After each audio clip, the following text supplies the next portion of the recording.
आज का जो विषय है ये राजीव दीक्षित गुरुकुल का एक विशेष शोध है जिसमें 100% सफलता हमने हासिल करी है। आप अगर आयुर्वेद को पढ़ोगे, आयुर्वेद को समझोगे, तो आयुर्वेद ने ही पूरी दुनिया में पहली सर्जरी करी थी और सर्जरी करी थी महर्षि सुश्रुत ने। दुनिया के जितने भी चिकित्सा ग्रंथ हैं वो सारे के सारे आयुर्वेद के माध्यम से ही संचालित होते हैं। कैंसर के विषय में जो सबसे बड़ा चैलेंज आता है आज के समय में वो आता है कि ट्यूमर का साइज बढ़ जाता है। एलोपैथी उस ट्यूमर को ऑपरेट कर देती है और कीमोथेरेपी बहुत सारे केसेस में तो पहले कीमोथेरेपी देती है, कुछ केसेस में बाद में देती है। दोनों ही सिचुएशनों में रोगी की स्थिति खराब होती है और बीमारी बढ़ जाती है। मैंने इस पे बहुत चिंतन किया और चिंतन करने के बाद मुझे एक रास्ता परमात्मा ने, गौमाता ने, प्रकृति माँ ने दिया कि शायद, उस समय तक मैं श्योर नहीं था कि शायद ऐसा होता होगा, तो मैंने सोचा शायद जब आयुर्वेद की चिकित्सा करते होंगे कैंसर के विषय में तो सबसे पहले मनुष्य के रक्त को शुद्ध किया जाता होगा, उसके विषाक्त बाहर निकाले जाते होंगे, उसकी रोग प्रतिरोधक क्षमता ऑपरेशन से पहले मजबूत बनाई जाती होगी। और मैंने उसका प्रयोग किया। ये मेरा दूसरा प्रयोग है और आज ये सफल सिद्ध हुआ। पहला प्रयोग मैंने रिवाड़ी की सोमवती जी हैं, माता जी हैं, लगभग 50 वर्ष की, उनके ऊपर किया। वो भी ब्रेस्ट कैंसर में ही था। बहन जी जो हमारे सामने बैठी है, इनको बहुत बड़े बड़े ट्यूमर थे ब्रेस्ट के अंदर और बहुत ज़्यादा ट्यूमर हो गए थे। तो हमने इनको पहले रक्त शोधक दवा दी और उसके बाद सर्जरी करवाई और सर्जरी करवाने के बाद अब जो अगली प्रक्रिया है उसमें पुनः कैंसर रक्षक औषधियाँ रसायन के रूप में रोग प्रतिरोधक क्षमता जो बढ़ाए वो और इनके शरीर को पुष्ट करे, वात पित्त कफ को संतुलित करे, ये सारी मेडिसिन इनको इस प्रक्रिया में दी जाती है। खैर बहन जी की इच्छा हुई कि इनको सीखना है तो आज ये पूरी पत्ती इनके माध्यम से सभी भी सीख पाएंगे। बहन जी क्या नाम है आपका? महवश। कहाँ के रहने वाले हो? रामपुर यूपी। रामपुर यूपी से। कितनी बड़ा ट्यूमर था आपको, हाथ से बताएं? पूरा इतना था, 3.5 किलो का। 3.5 किलो का ट्यूमर था जी, सिस्ट निकली। और डॉक्टरों ने आपको क्या बोला था शुरुआत में? शुरुआत में ये बोला था कि कीमो चढ़ना है 4, आप हमें 4 महीने का टाइम दो। ठीक है। लेकिन वो हमें यहाँ पर इतना भरोसा था, विश्वास था हमें गुरु जी के ऊपर कि इनकी दवाइयों से वो हमारे शरीर में कहीं नहीं फैला हुआ है और उसको हम निकाल सकते हैं।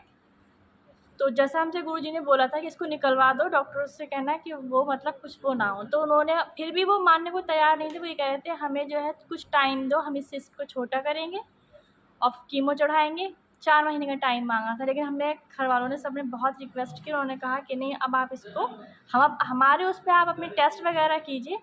उन्होंने फिर पेट स्कैन किया और देखा तो उसमें वो आसानी से निकाल सकते थे। उन्होंने हमें दूसरे ही दिन बुला लिया हॉस्पिटल के, अब आप आ जाओ। जो 4 महीने का टाइम दे रहे थे, रिपोर्ट आने के बाद में उन्होंने हमें दूसरे दिन बुला लिया, ऑपरेट कर दिया हम। उसके बाद उन्होंने आपका कुछ चित्र वित्र भी लिया था, आप कुछ बता रहे थे? जी, उन्होंने हमारा फोटो खींचा, उसको देखा कि हाँ, और ये बोला भी कि ये आयुर्वेद ने ही किया होगा, इसको इकट्ठा एक साथ अब हम निकाल देंगे। ठीक है, तो आप ये देखिए आयुर्वेद की शक्ति। और दूसरा मैं एक बात बताता हूँ, समाज में एक भ्रांति है कि गाय जो है वो किसी पंथ का विषय है या किसी विशेष व्यक्ति का जीव है। ये एक बहुत गहरा विषय है। पीपल, बरगद, गाय ये क्यों ज़रूरी है? इसका किसी से कोई लिंक नहीं है, ना मुसलमान से कोई लिंक है, ना हिंदू से कोई लिंक है, ना सिख से कोई लिंक है, ना ईसाई से कोई लिंक है। जो विषय जीवन का होता है, जो विषय जीवन का होता है, जो जीवन देने वाला होता है, वो विषय प्रत्येक जीव के लिए महत्वपूर्ण होता है। गाय जो है उसका जो घृत है, उससे जब हम अग्नि के साथ लेके आते हैं उस घृत को, तो वो 1 टन ऑक्सीजन मात्र 10 ग्राम घी दे सकता है। इसी प्रकार से गौमूत्र की जो औषधियाँ होती हैं, जो गाय के गौमूत्र से जो औषधियाँ हम संशोधित करके उनका अर्क निकालते हैं, वो बहुत ही तीव्र रक्त शोधक है और उनमें इतनी क्षमता होती है कि वो शरीर के अंतिम कण कण तक, मैं विज्ञान की भाषा बहुत ज़्यादा नहीं जानता, शरीर के प्रत्येक हिस्से में वो दवा को पहुँचाने की शक्ति रखता है। वो किसी और अन्य डॉक्टर के माध्यम से मैं आपको उस पर चर्चा करवाऊंगा। ठीक इसी प्रकार से बहन के केस में ये हुआ कि बहुत ज़्यादा ब्रेस्ट का साइज, बहुत बड़ा ट्यूमर होने के बाद भी क्योंकि गौमूत्र आधारित इन्होंने दवाएं ली, तो इनके शरीर के अंतिम छोर तक, कण कण तक वो दवा ने असर पहुंचाया और उस कैंसर को, उस ट्यूमर से बाहर निकलने ही नहीं दिया, वहाँ तक उसको स्कूट दिया। इन्हीं केस में जैसा डॉक्टर इनको कह रहे थे, पहले अगर इनको कीमो लगाई जाती तो ये बॉडी में सर्कुलेशन में आ जाता, ट्यूमर भी कैंसर भी सर्कुलेशन में आ जाता और बहुत सारी जटिलताएं होती। खैर, इन्होंने ये कैंसर की जंग जीती है और इन्होंने एक बहुत अच्छा संदेश भी दिया है कि ये जीवन भर मांस का प्रयोग नहीं करेंगी, और इसके लिए मुझे खुशी भी है। और मैं अपने सभी मुस्लिम भाइयों से भी ये कहना चाहता हूँ, और अन्य भाई सिख ईसाई जो भी हैं, कि धर्म एक ही है, पूरी दुनिया में धर्म एक ही है। भ्रमित करने के लिए अलग अलग लोग समाज में आते हैं और आप लोगों को भ्रमित करते हैं। धर्म एक ही है। धर्म ये कहता है कि 5 तत्वों के हित में काम हो, जीवों के हित में काम हो, वनस्पतियों के हित में काम हो, और जो इनका बुरा करे उनको समझाओ, बार बार समझाओ, नहीं तो समाप्त कर दो। फिर भले वो कोई हो, चाहे हिंदू हो, मुस्लिम हो, सिख हो, ईसाई हो, सबको समाप्त करो। मैं बार बार कहता हूँ कि ये 9 वर्ष जागृति के लिए है। इन 9 वर्षों में हम समाज में घूम घूम के, हमारे गुरु ने 20,000 व्याख्यान दिए थे और मेरी इच्छा है कम से कम 1 लाख व्याख्यान मैं दूं। और उसके बाद भी अगर समाज जागृत नहीं होता है और फिर भी जीव हत्या इस देश में होती है, तो मैं पहला व्यक्ति हूँगा जो मनुष्य का कत्ल करूँगा। मुझे कोई मेरे लक्ष्य से आज तक नहीं रोक पाया है, केवल ईश्वर ही उस पर मुझे शक्ति देता और ईश्वर ही संचालित करता। खैर, विषय वो अलग है। अब मैं आपको बताता हूँ कौन कौन सी रक्त शोधक औषधियाँ आप दे सकते हैं। वैसे तो आयुर्वेद में अनेकों रक्त शोधक औषधियाँ हैं, लेकिन मुख्य रूप से आपको जब ऐसा ट्यूमर हो तो प्रयोग करनी है, क्योंकि बहन जी की इच्छा थी सीखने की। तो सबसे पहले गौमूत्र के अंदर अर्क बनाना है। उसके अंदर आपको क्या लेना है? अर्जुन लेना है, कचनार लेनी है, तुलसी लेनी है, शीशम लेना है, सहजन लेना है, कालमेघ लेना है और अपामार्ग लेना है। और इसके अलावा आपको लेना है एक कंटकारी फल। इनके माध्यम से आप अर्क बनाएं, ठीक है, और ये रोगी को दें। इसके अलावा रोगी को हल्दी देनी है ज़्यादा से ज़्यादा मात्रा में, जो सेल्स को नियंत्रण कर ले। नीम देना है, काली मिर्ची देनी है। ये सारी रक्त शोधक औषधियाँ गौमूत्र के साथ आप देंगे तो कैंसर के सेल्स जो हैं उनको वो ख़त्म भी कर देंगे और एक स्थान पर सीमित भी कर देंगे। जब ऑपरेशन हो जाए, पोस्ट ऑपरेशन आपको क्या करना है? पोस्ट ऑपरेशन आपको रोगी की रोग प्रतिरोधक क्षमता बढ़ानी है।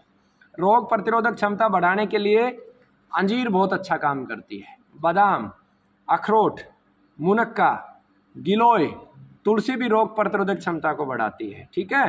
पुनर्नवा, अपामार्ग, ये सारी चीज़ें देनी है। और रसायन के रूप में शरीर को ताकत देने के लिए आपको क्या करना है? आपको लेना है मामरा बादाम, ठीक है। 1 किलो आप मामरा बादाम ले लो पोस्ट इसके। उसके बाद इसमें 100 ग्राम आप डाल लो सफ़ेद मूसली।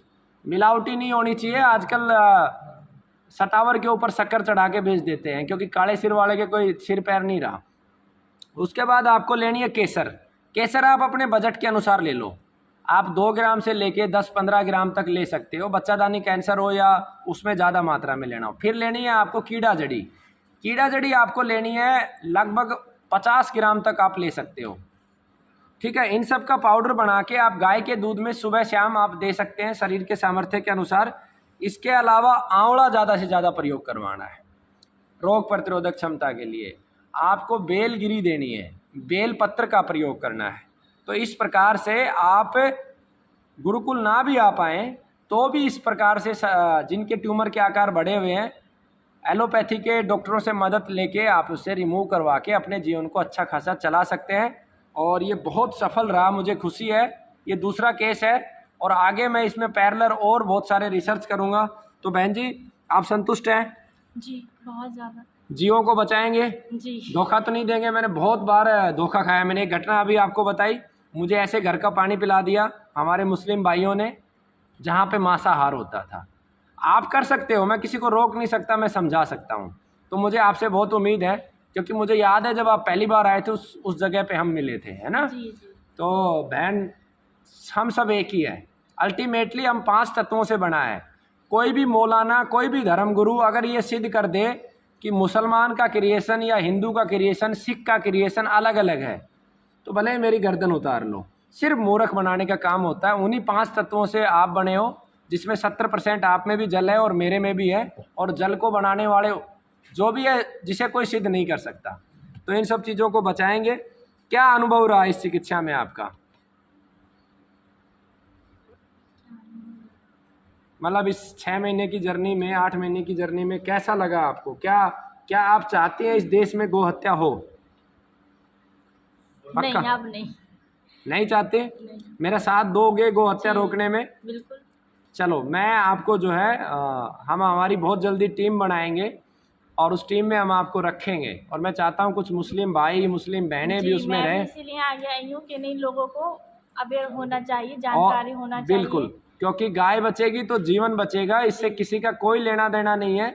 गाय इतनी मदद मुसलमान की करती है और इतनी हिंदू की करती है, वो कभी डिफरेंस नहीं करती। अगर डिफरेंस करती, बहुत सारे ये भ्रम फैलाते हैं, जो ऐसी पोस्ट भी लोग करते हैं मुसलमान अपने आप को गर्व महसूस करवाने के लिए, हमने गाय का कत्ल कर दिया। यह मूर्खता है। आप एक बात कहो, अगर गाय भेद करती, आप मेरी बेसिक बात समझो, अगर गाय केवल हिंदू के लिए होती तो मुसलमान के घर में जाके क्या दूध देती, या सिख के घर में जाके क्या दूध देती, ईसाई के घर में जाके दूध देती? किसी भी जीव का किसी भी पंथ से कोई लेना देना नहीं है। पंथ का लेना देना है जो अपनी सत्ता को स्थापित करके रखना चाहते हैं। बहुत सारे मौलाना हैं, बहुत सारे धर्म गुरु हैं, जिनका क्या जिक्र करें उनका। खैर, बहुत अच्छा लगा आपसे बात करके। आपसे मिलने आएंगे। मेरठ में रहते हैं आप? रामपुर। गांव कौन सा है? मुरादाबाद के गांव कौन सा है आपका? रामपुर रहते। रामपुर जिला कौन सा? रामपुर है ये। अच्छा, गांव शहर में रहते हैं आप? जी जी। चलो किसी दिन रामपुर में जब हम आएंगे आपके साथ रुकेंगे, ज़रूर प्रयास करेंगे। और आपका मोबाइल नंबर क्या है? नोट करा दिया है। एक बार बताओ आप। 74 17 15 12 30। चलो, बहुत बहुत धन्यवाद। भगवान जो है आपको खूब शक्ति दे और आप लंबी उम्र देश सेवा करते रहें, गौ माता की सेवा करते रहें।